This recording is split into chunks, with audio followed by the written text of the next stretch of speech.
नमस्कार, स्वागत है आप सभी का देश देशांतर में। मैं हूं प्रीति सिंह। सुप्रीम कोर्ट ने गुरुवार को एक महत्वपूर्ण फैसले में यौन अपराधों के मामले में अदालतों के लिए दिशा निर्देश निर्धारित करते हुए कहा है कि जजों को महिलाओं के बारे में रूढ़िवादी या पितृसत्तात्मक सोच से बचना चाहिए। कोर्ट ने देश की सभी अदालतों को यौन अपराध से जुड़े मामलों का निपटारा करते वक्त महिलाओं के वस्त्र, उनके आचरण, पूर्व बर्ताव और नैतिकता का पाठ पढ़ाने से परहेज करने के लिए कहा है। सुप्रीम कोर्ट ने कहा है कि जजों को हर वक्त इसके प्रति संवेदनशील रहना चाहिए कि ऐसा कोई भी शब्द या बात बोली या लिखी नहीं जानी चाहिए जिससे पीड़िता की पवित्रता और प्रतिष्ठा को ठेस पहुंचती हो। सुप्रीम कोर्ट ने देश भर की अदालत के जजों को स्टीरियोटाइप यानी घिसी पिटी टिप्पणी से बचने की सलाह देते हुए मध्य प्रदेश हाईकोर्ट के उस फैसले को पलट दिया है जिसमें सेक्सुअल असॉल्ट के आरोपी को पीड़िता से राखी बंधवाने की शर्त पर जमानत दी गई थी। सुप्रीम कोर्ट ने अदालतों के न्यायाधीशों को महिलाओं के खिलाफ अपराध, खासकर यौन उत्पीड़न से जुड़े मामलों में सतर्कता और संवेदनशीलता बरतने का निर्देश दिया। दरअसल जस्टिस खानविलकर की अगुवाई वाली बेंच के सामने सुप्रीम कोर्ट में एडवोकेट अपर्णा भट्ट और अन्य 8 महिला वकीलों ने मध्य प्रदेश हाईकोर्ट के इस अजीब फैसले को चुनौती दी थी, जिस पर पीठ ने अपने आदेश में कहा कि जमानत के लिए पीड़िता से राखी बंधवाने की शर्त स्वीकार योग्य नहीं है। ये शर्त छेड़छाड़ करने वाले को भाई बना देती है। ऐसा करना यौन उत्पीड़न के अपराधों को कमतर करके देखने के समान है। देश देशांतर में आज चर्चा अदालती कार्यवाही और महिलाओं के प्रति संवेदनशीलता की जरूरत की। और आज इस चर्चा में मेरे साथ 2 खास मेहमान जुड़ रहे हैं। मेरे साथ हैं doctor justice Satish Chandra, farmer जज, इलाहाबाद हाई कोर्ट। साथ ही मेरे साथ है सुप्रीम कोर्ट में एडवोकेट चारू प्रज्ञा। आप दोनों मेहमानों का बहुत बहुत शुक्रिया इस चर्चा में मेरे साथ जुड़ने के लिए। डॉक्टर चंद्रा, पहले आपसे शुरुआत करूंगी और समझना चाहूंगी कि सुप्रीम कोर्ट की तरफ से दिए गए दिशा निर्देश में क्या बड़ी बातें हैं, कितना अहम है कोर्ट का ये फैसला?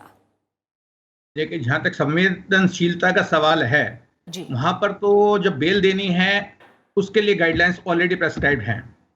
बैंकॉक के अंदर एशियन कंट्रीज ने गाइडलाइंस दी हैं कि एक्यूज को भागना नहीं चाहिए, उसकी सिक्योरिटी होनी चाहिए, इस तरह से उस पर कंडीशन लगाई जा सकती हैं।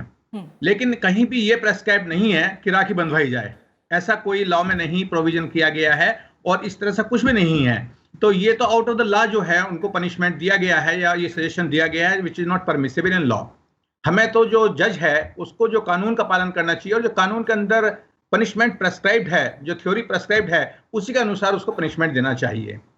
जहां तक सवाल है संवेदनशीलता का, तो शुरू से ही आप देखेंगे from the very beginning women के साथ तो थोड़ा डिस्क्रिमिनेशन होता ही आया है। रीजन क्या है उसके लिए कि एक तो उनकी एसेसिबिलिटी टू लॉ बहुत कम है, एसेसिबिलिटी ऑफ द रिसोर्सेज बहुत कम है, वो सब मेल के पास ही डोमिनेटेड होता है। फिर उनके ऊपर जब कोई क्राइम होता है तो they are shy by nature, वो उसको बताती भी नहीं है और काफी देर तक छुपा कर रखती हैं और उसमें जो है कोई रिपोर्टिंग नहीं करती, कोई उसमें एफआईआर के लिए बात नहीं करती और सोशल एंड फैमिली प्रेशर में आकर के कई बार ऐसा होता है कि वो चाहते हुए भी उसको रिपोर्ट नहीं कर पाती या उस बात को दबाने का प्रयत्न किया जाता है, दबा दिया जाता है। आप देखेंगे कि अभी सुप्रीम कोर्ट में पिछले साल ही एक जज के खिलाफ कुछ हुआ लेकिन वो मामला अल्टीमेटली दब गया, उसका कुछ भी नेट रिजल्ट नहीं आया। अभी देखेंगे कि उसके अंदर इंडिया के अंदर जो है इस टाइम 88 केसेस रेप के पर डे होते हैं, जो हमारा डेटा है, क्रिमिनल लॉ का डेटा है उसके अनुसार। लेकिन ये वो केसेस हैं जिनको रिपोर्ट किया गया है। बहुत सारे केसेस से ज्यादा डबल हो सकते हैं जिनको कभी रिपोर्ट ही नहीं किया गया, जिन्होंने लाइट ऑफ द डे देखा ही नहीं है और उनको दबा दिया गया है। और उसके बाद जो है जब मान लीजिएगा उसके अंदर चार्जशीट फाइल भी हो गई और केस चल भी रहा है तो फॉर वेरियस रीजंस, इंड्यूसमेंट हो सकता है, कुछ प्रेशर हो सकता है, वो विक्टिम जो है वो हॉस्टाइल हो जाती है। अभी महाराष्ट्र के अंदर आपने देखा कि एक लेजिस्लेचर के खिलाफ जब केस फाइनल स्टेज पर आया तो लेडी जो थी, जो विक्टिम थी, वो हॉस्टाइल हो गई और उसने मना कर दिया। तो there are so many reasons, तो उसके लिए लोग किसी ना किसी प्रेशर में तो किया ही होगा उसने, तो ये सारा देखना पड़ेगा। इसके लिए मेरा सजेशन तो ये है कि एक तो एजुकेशन को बढ़ावा दिया जाए, वुमेन के अंदर के अमंग जो भी हैं उनको लीगल प्रोविजन के बारे में अवेयरनेस दिया जाए, उनको राइट के बारे में बताया जाए कि क्या राइट्स है और कैसे उसका प्रोसीजर है और लीगल नॉलेज का थोड़ा सा उनको आइडिया दिया जाए, तभी ये जाकर के कुछ बात बनती है।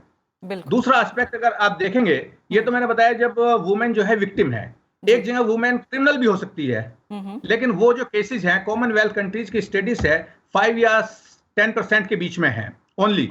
पूरे वर्ल्ड के अंदर या कॉमनवेल्थ कंट्रीज के अंदर जो उन्होंने स्टडी दी है उसमें कहा 5 to 10% होते हैं और वो उसमें इन्वॉल्व होती हैं जो नॉन वायलेंट होती हैं, लाइक ड्रग्स है, सेक्सुअल अब्यूजेज हैं और छोटे मोटे केसेस हैं, तो उसके अंदर वो इन्वॉल्व होती हैं। उनको प्रोटेक्शन हमारे लॉ में पहले से दिया गया है कि आफ्टर सनसेट बिफोर सनराइज उनको अरेस्ट नहीं कर सकता, एक्सेप्ट स्पेशल सर्कमस्टांसेस में, जो कि रिकॉर्ड करने पड़ेंगे, इन एडवांस में सारा करना पड़ेगा।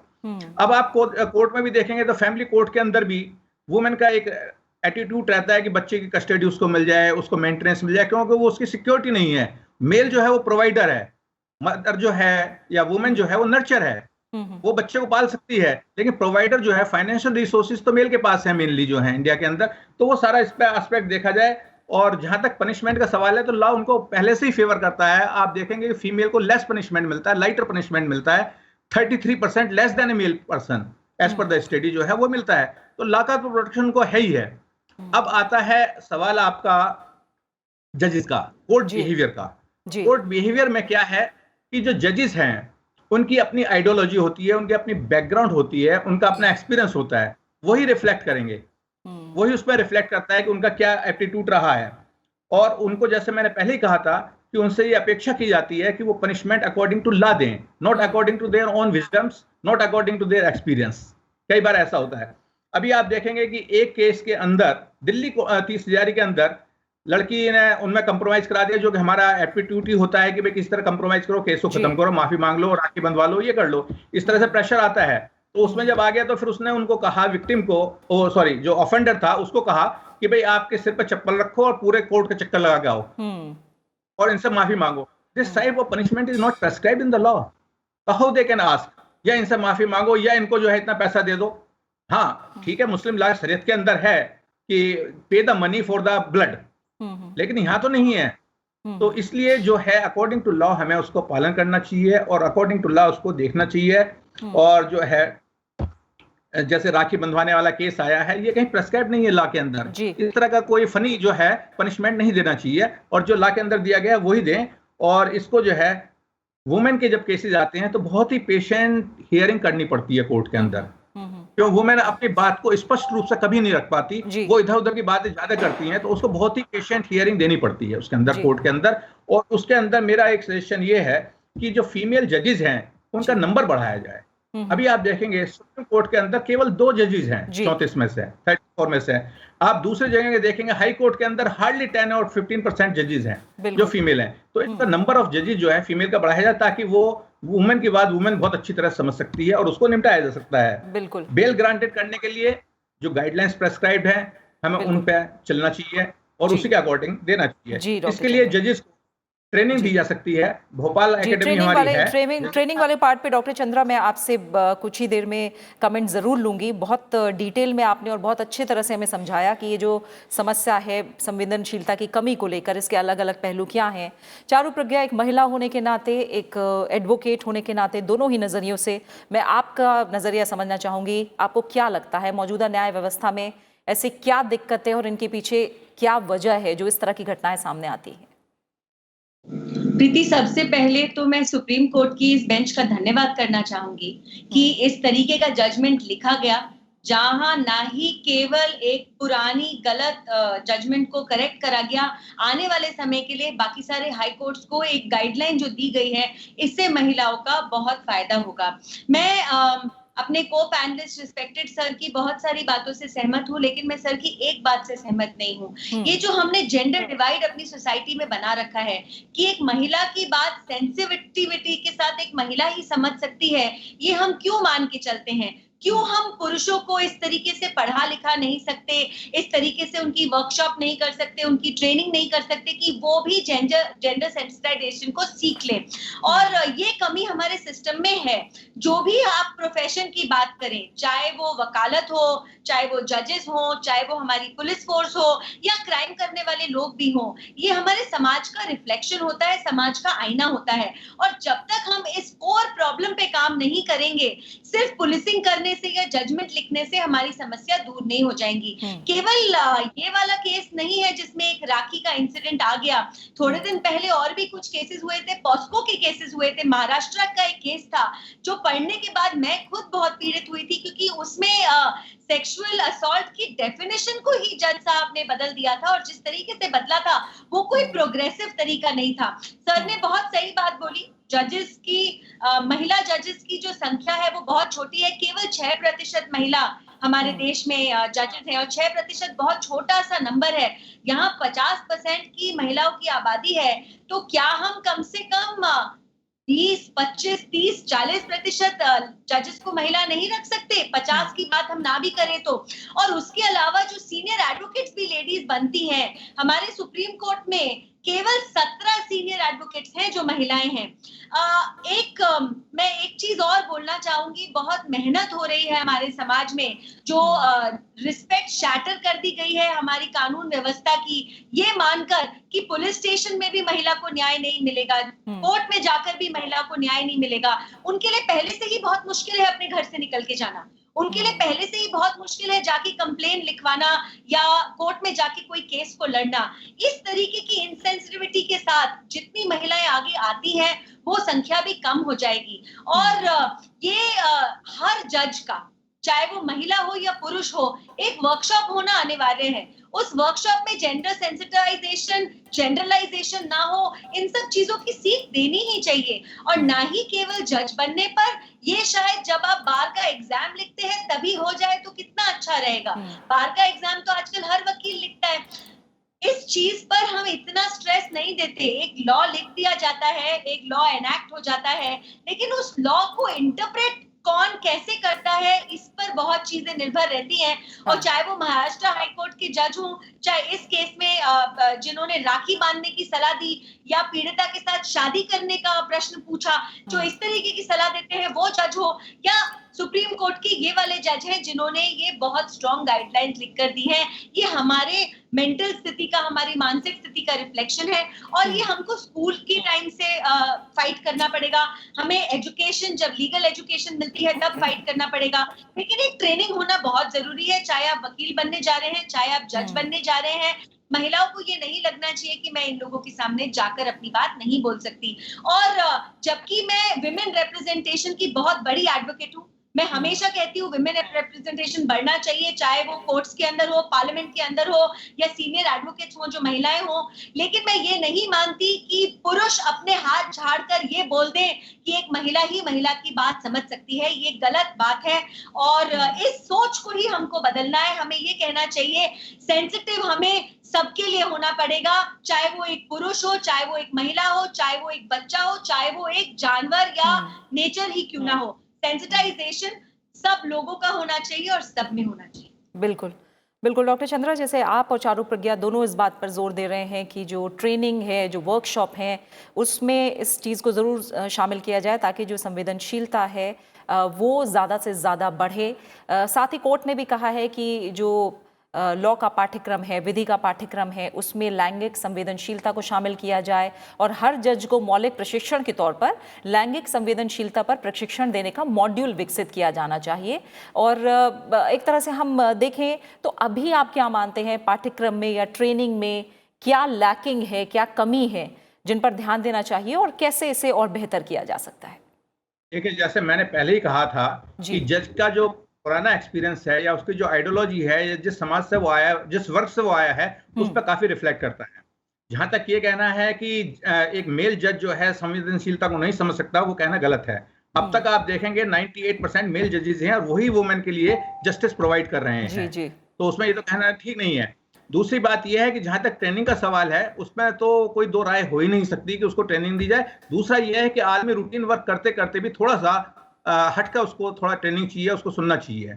और इसके लिए हमारे यहाँ भोपाल के अंदर एक नेशनल जुडिशियल एकेडमी है जहाँ जजेस वगैरह जाते रहते हैं और उनका वहाँ ट्रेनिंग प्रोग्राम चलता रहता है कोर्सेज के ऊपर। उसको थोड़ा और बढ़ाया जा सकता है, उसको थोड़ा सा और लचरदार किया जा सकता है, जिसके अंदर जेंडर बायस से रिलेटेड टॉपिक ज्यादा रखे जा सकते हैं। और जहां तक हमारे कॉन्स्टिट्यूशन का सवाल है, वहां पर भी ऐसा कोई डिस्क्रिमिनेशन नहीं किया गया है मेल और फीमेल के अंदर। वहां ऑल सिटीजन्स की बात की गई है, ऑल पर्सन्स की बात की गई है, और पर्सन के अंदर दोनों ही आते हैं। आप देखेंगे फेमस केस था मेनका गांधी का, जिसके अंदर उसको फीमेल होने के कारण भी नहीं कह सकते कि उसको जस्टिस नहीं मिला, और उसको मिला। उसका पासपोर्ट और आर्टिकल 21 की डेफिनेशन ही बदल दी उस केस जजमेंट ने। तो ऐसा नहीं है कि केसेस के न्याय नहीं हो रहा है और अच्छी तरह से हो रहा है, लेकिन इसके अंदर अभी और इंप्रूवमेंट की गुंजाइश बहुत ज्यादा है। और इंप्रूवमेंट के लिए मैंने बताया कि ट्रेनिंग दी जा सकती है। जहां तक बार काउंसिल का है, बार काउंसिल में भी कोई ऐसा डिस्क्रिमिनेशन नहीं है, बच्चे दोनों साथ साथ पढ़ते हैं। लड़का लड़की जो है लॉ के अंदर तो कम से कम अलग क्लासेस नहीं होती हैं कहीं भी, to the best of my knowledge. वो सब साथ साथ ही पढ़ते हैं और वहीं वो ग्रो करते हैं। तो उसके बिल्कुल। अंदर तो चलता ही रहता है उसके अंदर। जी, जी। हाँ, बाकी रहा ट्रेनिंग का, ट्रेनिंग के लिए कोई मना नहीं किया जा सकता कि उसके अंदर होना चाहिए। जैसे मैंने बताया कि फैमिली कोर्ट के अंदर एक प्रॉब्लम आती है, हाँ। वहां पर भावुक ज्यादा हो जाती हैं लड़कियां, मदर जो है उसकी या जो भी है बच्चे की कस्टडी के लिए, तो वो केसेस बड़े देखने लायक होते हैं या संवेदनशील बहुत ज्यादा हो जाते हैं, जिसमें बहुत ज्यादा वो आता है कि भाई इस पर कुछ किया जाए।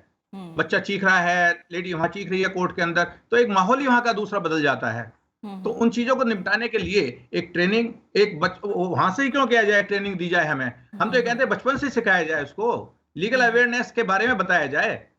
तो जो लॉ का सब्जेक्ट है वो अगर आप 10th क्लास में ही शुरू कर देते हैं या 8th क्लास में कर सकते हैं, जो समाज शास्त्र का पार्ट बना सकते हैं, तो उससे ज्यादा अच्छा होगा। बिल्कुल। उसमें जो आपके लॉ हैं उनके बारे में जी। थोड़ा थोड़ा उनको बताया जा सकता है। जी, जी। तो जो बिल्कुल, बिल्कुल डॉक्टर चंद्रा, फिर आपके पास मैं लौटूँगी। चारुप्रज्ञा, जो सुप्रीम कोर्ट ने कहा है और जितना डिटेलिंग में ये बात कही गई है, उन्होंने रूढ़िवादी सोच के 12 उदाहरण भी दिए हैं। जब इस तरह की बातें कही गई हैं, इसके 12 उदाहरण देकर कहा गया है कि इन चीज़ों से परहेज़ करना चाहिए। इसके साथ ही जो एक और बात कही है कोर्ट ने, उन्होंने कहा है कि जो जजों की भूमिका है, वो शिक्षक और विचारक की है, समझौते का सुझाव ना दें। ये जो दोनों पक्षों में समझौते की बात है, ये कितना गंभीर हो सकता है और सुप्रीम कोर्ट की तरफ से जो निर्देश दिए गए हैं, उससे आगे कितना सुधार आने की उम्मीद? मुझे पूरा भरोसा है इस जजमेंट पर प्रीति, क्योंकि इस जजमेंट में जिस तरीके की बातें लिखी गई हैं, वो महिलाएं तो शायद एक हद तक बहुत समझती हैं, लेकिन अभी भी हमारे देश में पुरुषों को ये और समझने की जरूरत है। जैसे कि ये मान के रहना कि महिलाएं अपने निर्णय नहीं ले सकती, या महिलाएं हेड ऑफ द फैमिली नहीं हो सकती, या अपने बच्चों को पालने में वो अकेले सक्षम नहीं है, उनको किसी की मदद की जरूरत है। इस तरीके के बहुत सारे स्टीरियोटाइप्स लोगों ने अपने दिमाग में बिठा रखे हैं, और क्योंकि वो सोसाइटी के दिमाग में है, वो हमारे जजेस के जजमेंट्स में बहुत बार रिफ्लेक्ट करते हैं। हाँ, हमारी सोसाइटी में भी एलिवेटेड लोग हैं, तो कुछ जजेस हैं जो इतने अच्छे जजमेंट्स हमारे लिए लिखकर चले जाते हैं, और मैं उनका नमन करूंगी। बात ये है कि जब आप बात करते हैं कस्टडी के केस की, वहां पर भी हम स्टीरियोटाइपिंग करते हैं प्रीति। हम ये मान के चलते हैं कि क्योंकि कोई महिला है, उसी के पास एक बच्चे को रहना चाहिए, क्योंकि पुरुष उस बच्चे को पाल नहीं सकता। तो मैं आपको दोनों तरफ की बात बताना चाह रही हूँ। हम लोग जब सेंसिटिव या जेंडर न्यूट्रल होने की बात करते हैं, हमको दोनों तरफ का पहलू देखना चाहिए, ना ही केवल एक तरफ का। और हम जेंडर न्यूट्रल तभी पूरी तरह हो पाएंगे जब हम लोगों को लोगों की तरह देखेंगे, ना ही महिला और पुरुष की तरह देखेंगे। आप बार बार एक शब्द सुनती है लेडी जज, आप बार बार एक शब्द सुनेंगी लेडी लॉयर। मेरे लिए सारा इंट्रोडक्शन ज्यादातर यही होता है, चारू है, एक लेडी जज है, सॉरी एक लेडी लॉयर है। क्यों नहीं ये बोल सकते कि चारू है, एक लॉयर है, एक डॉक्टर है, उसके लिए ये नहीं बोलते ये डॉक्टर है, लेडी डॉक्टर है। तो जब तक हम इस मानसिकता को दूर नहीं करेंगे समाज से, तब तक हमारी बहुत सारी लड़ाइयां अधूरी रह जाएंगी। लेकिन पिछले कुछ सालों में जिस तरीके के जजमेंट्स हमारे सुप्रीम कोर्ट ने दिए हैं विमेन इक्वालिटी के लिए, वो बहुत ही प्रोग्रेसिव है। चाहे वो अडल्ट्री के ऊपर जो जजमेंट था, चाहे वो ट्रिपल तलाक का एक जजमेंट था, विमेन की एंट्री इनटू सबरीमाला का जजमेंट था, ये बहुत ही प्रोग्रेसिव जजमेंट है। और ये प्रोग्रेसिव जजमेंट हमको दिखाते हैं कि हमारा समाज, हमारे कोर्ट्स आगे बढ़ रहे हैं। लेकिन थोड़ी सी जीतों के बाद हमको खुश नहीं होना चाहिए। हमें अभी भी नीचे झुक के देखना चाहिए कि हमें और कितना सफर तय करना है, हमें और कितनी महिलाओं को सशक्त करना है। और हमें महिलाओं को एक चीज बोलनी है, समाज, देश, जुडिशरी, पुलिस हमेशा आपके साथ खड़ी है। आप अकेले नहीं है। आपको पुलिस स्टेशन जाने में डर नहीं लगना चाहिए। आपको ये नहीं लगना चाहिए कि अगर आप अपनी किसी समस्या के बारे में बात करो तो कोई आपको जज कर रहा है। ये जज करने की भी टेंडेंसी हमारी सोसाइटी में बहुत ज्यादा है। अगर एक लड़की एक कंप्लेन करना चाहती है, आपको पता है विक्टिम शेमिंग किस हद तक होती है। डिस्कशन क्या होता है, ये लड़की कहाँ गई थी, ये किससे मिली थी, ये इस समय क्यों गई थी, इसने ये क्यों पहना हुआ था, माँ बाप ने ठीक से लड़की को समझाया नहीं होगा। तो ये जो विक्टिम शेमिंग का सिस्टम है, इससे बहुत मुश्किल हो जाता है। कई बार लड़कियां होती हैं जिनके साथ कुछ बुरा होता भी है, और अगर वो संभाल सकती हैं तो वो अकेले उस कड़वी घूंट को पी लेती हैं, और वो किसी को बताना नहीं चाहती ये बातें। लड़कियों को कहा जाता है आप सड़क से गुजर रही है, पीछे से कोई लड़का आपको छेड़ रहा है, तो माँ बाप क्या बोलेंगे? मेरे माँ बाप भी यही बोलेंगे, बेटा अपना रास्ता बदलो, कहीं से चले जाओ, आप चक्कर में मत पड़ो। क्या पता उस आदमी की मानसिकता क्या है। लड़कियों को ये बोला ही नहीं जाता कि आप वहां खड़े रहिए, आवाज उठाइए, अपनी मदद करिए और आपके बाद उस सड़क पर जितनी लड़कियां चलेंगी उनकी मदद करिए। हो सकता है आपकी आवाज उठाने से वो आदमी चुप हो जाए, आपकी आवाज उठाने से एक जजमेंट लिखा जाए जिससे आने वाली कई हजार महिलाओं का फायदा होगा। और ये कहना बहुत आसान है, लेकिन जब आप रूरल इंडिया में जाते हैं, जब आप टियर 3, टियर 4 सिटीज में जाते हैं, इस चीज का इम्प्लीमेंटेशन बहुत मुश्किल है। जैसे सर ने कहा, हमें जेंडर न्यूट्रल एजुकेशन देनी चाहिए। हमारी एजुकेशन में कोई भी ऐसा हिस्सा नहीं होना चाहिए कि हम बोले लड़कियां एक हॉल में बैठेंगी और उनको एक बात सिखाई जाएगी या समझाई जाएगी। इस चीज को अब बंद करने का समय आ गया है। भारत एक प्रोग्रेसिव नेशन है, एक डेवलपिंग नेशन है, और एक डेवलपिंग नेशन की सबसे बड़ी पहचान ये होती है कि वो अपनी महिलाओं को कितनी इज्जत दे सकते हैं, अपनी महिलाओं को कितनी सिक्योरिटी दे सकते हैं। अब हमें इसी रास्ते पर चलना है। बिल्कुल। और डॉक्टर चंद्रा, जैसा अभी चारू प्रज्ञा ने भी कहा कि एक फैसले से हमें खुश नहीं हो जाना चाहिए। आपकी नज़र में अभी लड़ाई कितनी लंबी है, और जो महिलाओं की सुरक्षा और सम्मान के मोर्चे पर मैं कहूँ कि जो बिखरता भरोसा है उसे संवारने में ये कितनी मदद करेगा, और ख़ास तौर से हम जो पुलिसिंग का लेवल है उस पर भी लगातार सुधार की बात हो रही है, और जो गृह मंत्रालय है उसने महिलाओं के खिलाफ होने वाले अपराधों के विषय में जो पुलिस की तरफ से अनिवार्य कार्रवाई की है उसको लेकर भी हाल में दिशा निर्देश जारी किए। तो हर लेवल पर आपको क्या लगता है कितने बदलाव की ज़रूरत है, और अभी लड़ाई कितनी लंबी लग रही है आपको? देखिए प्रीति, जहाँ तक है, जैसा कि मैडम ने भी कहा कि प्रोग्रेसिव जजमेंट्स आए हैं, वो मेरे विचार से सारे मेल जजेस ने लिखे हैं, मेल जजेस ने लिखे हैं। पुलिस के अंदर भी अगर आप देखेंगे तो मेजोरिटी जो पुलिस मैन की है वो सारे मेल की ही है। फीमेल पुलिस जो पर्सन है वो बहुत कम है, लेकिन धीरे धीरे इसमें इंप्रूव हो रहा है। आज हम इस टॉपिक को इस प्लेटफॉर्म पर डिस्कस कर रहे हैं, और ये सुप्रीम कोर्ट में आया है, हाई कोर्ट में आया है, तो धीरे धीरे मुझे लगता है कि पूरे भारतवर्ष में, क्या पूरे समाज के अंदर ये मैसेज जाएगा और इसमें थोड़ा प्रोग्रेस होगी जरूर, मे बी स्लो, लेकिन होगी जरूर। सबरीमाला का देखिए कितने सालों के बाद केस डिसाइड हुआ है, जहां वुमेन को एंट्री मिली है, कितने सालों के बाद हुआ है। तो इस तरह से धीरे धीरे हो जरूर जाएगा, लेकिन थोड़ा टाइम लग पाएगा। उसके लिए मैंने पहले ही कहा था, education from the very beginning उसको बस समझाया जाए। अच्छा, अब जब घर में भी देखें कि आपके माँ बाप हैं, उनको चाहिए, या हम हैं माँ बाप, हमें भी चाहिए कि बेटे और बेटी में अंतर ना करें। उनको वो करें कि भाई बेटा तो रात के 10 बजे तक घूम का है और बेटी को कहें कि 5 बजे वापस घर में आ जाओ। तो जो डिस्क्रिमिनेशन है जो हमारे घर से ही स्टार्ट होता है, उसको थोड़ा सा हमें एलिमिनेट करना चाहिए, और वह उनको बराबर का चांस देना चाहिए, तभी जाकर के ये बात बन पाएगी। और थोड़ा मुझे लगता है कि नियर फ्यूचर में इससे बेटर पोजीशन ही होगी। बिल्कुल, तो नियर फ्यूचर में बेटर पोजीशन होगी। चारू, ये उम्मीद आप भी कर रही हैं, और जिस तरह से ये भी कहा गया शुरुआत में कि तमाम ऐसे मामले हैं जो सामने ही नहीं आ पाते, और तमाम और भी ऐसे छोटे छोटे पहलू हैं जिन पर ध्यान देना ज़रूरी है। एक जो और बात कही गई कोर्ट की तरफ से, मैं आखिर में चाहूँगी इस पर बताते हुए आप आगे की दिशा के बारे में ज़रूर बताएं कि यौन अपराध के मामले में ज़मानत की कोई भी शर्त ऐसी ना हो जिससे आरोपी और पीड़िता का आमना सामना हो। ये भी एक काफ़ी बड़ा मसला रहा है, जिसे लेकर मैं कहूँ बार बार बातें सामने आती रही हैं। इसको लेकर भी कोर्ट ने कहा है कि ऐसा नहीं होना चाहिए कि दोनों को, आरोपी और पीड़िता को आमने सामने आना पड़े। ये दिशा निर्देश भी कि अपने आप में काफी अहम है, और आगे की राह अब आपकी नजर में क्या नजर आ रही है? प्रीति, इस बारे में मैं सोच रही थी जब मैंने जजमेंट पढ़ा, और मुझे ये लगा कि एक साइकोलॉजी की बात होती है, और साइकोलॉजी ये कहती है कि जब एक पीड़िता के साथ कोई बुरा हादसा होता है, उस आदमी को पीड़िता से दूर ही रखना चाहिए, और यही सही तरीका है उसको वापस हील होने देने का, उसको अपना मानसिक संतुलन वापस पाने देने का। और ये नाइंसाफी है। आप इंसाफ पाने के लिए कोर्ट गए हैं, आप इंसाफ पाने के लिए जज के सामने खड़े हैं, और जज आपके साथ ये नाइंसाफी कर रहे हैं अगर उस आदमी को आपके दरवाजे पर भेज रहे हैं। और अगर ऐसा लगता है कि वो आपके दरवाजे पर आएगा और बस ये बोल देगा आप मुझे राखी बांध दो और सारी पुरानी बातें भूल जाओ, ये सोचना बहुत ही गलत है, और आप इनजस्टिस कर रहे हैं उस लड़की के साथ, उस महिला के साथ जिसका शोषण हुआ है।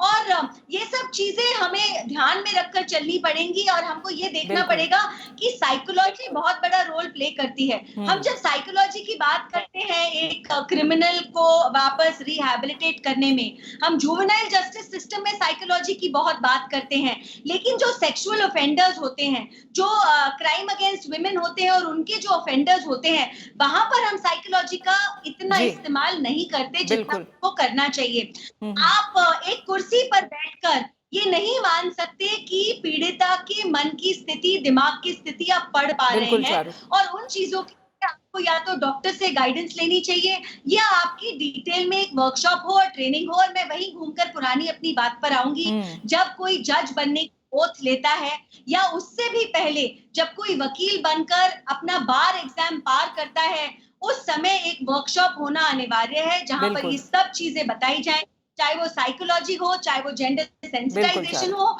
चाहे वो हमारे देश को जेंडर न्यूट्रल बनाने की तरफ ले जाने की बात हो। बिल्कुल बिल्कुल चारू, बहुत बहुत शुक्रिया आपका, चारू प्रज्ञा, साथ ही डॉक्टर चंद्रा, आप दोनों मेहमानों का बहुत बहुत शुक्रिया इस चर्चा में मेरे साथ शामिल होने के लिए, अपना वक्त निकालने के लिए। तो जाहिर तौर पर हमारे देश का भरोसा हमारी अदालतों पर सबसे ज़्यादा है और हर पीड़ित न्याय की आस रखता है। आज न्याय व्यवस्था को महिलाओं के प्रति और संवेदनशील बनाने की ज़रूरत है और आशा है कि संवेदनशीलता को लेकर सुप्रीम कोर्ट की तरफ से दिए गए दिशा निर्देश ट्रू स्पिरिट में लागू होंगे और हमें सकारात्मक बदलाव जल्द से जल्द देखने को मिलेगा। इसी के साथ देश देशांतर में फिलहाल इतना ही। आप इस कार्यक्रम को YouTube पर भी देख सकते हैं। नमस्कार।